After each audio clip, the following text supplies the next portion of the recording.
கரடியின் கதை. ராமுவும் சோமுவும் சிறந்த நண்பர்கள். அவங்க ஒருநாள் காட்டு வழியா பக்கத்து ஊருக்கு போய்கிட்டு இருந்தாங்க. அப்படி போறப்ப ஒரு அடர்ந்த புதர்ல இருந்து ஏதோ சத்தம் வந்தது. 2 நண்பர்களும் ரொம்ப பயந்து போனாங்க. அப்பத்தான் ஒரு பெரிய கரடி அவங்கள நோக்கி வந்துகிட்டு இருந்துச்சு.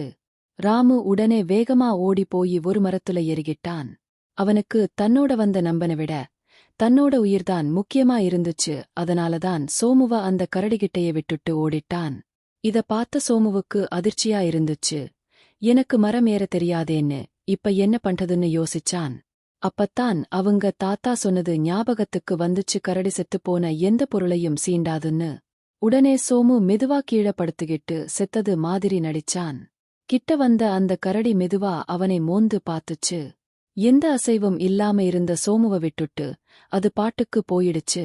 இந்த காட்சிய மரத்துமேல இருந்து பார்த்த ராமுவுக்கு கரடி என்னமோ சோமு காதுல சொன்ன மாதிரி இருந்துச்சு.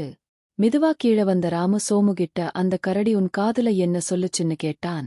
அப்பத்தான் சோமு சொன்னான், ஆபத்தான நிலையில உன்னை விட்டுட்டு போன நண்பன் கூட எப்போதும் சேராதுன்னு சொல்லுச்சுன்னு சொல்லிட்டு தனியா நடக்க ஆரம்பிச்சான். தன்னோட சுயநலத்தை நினைச்சு வருத்தப்பட்டான் ராமு.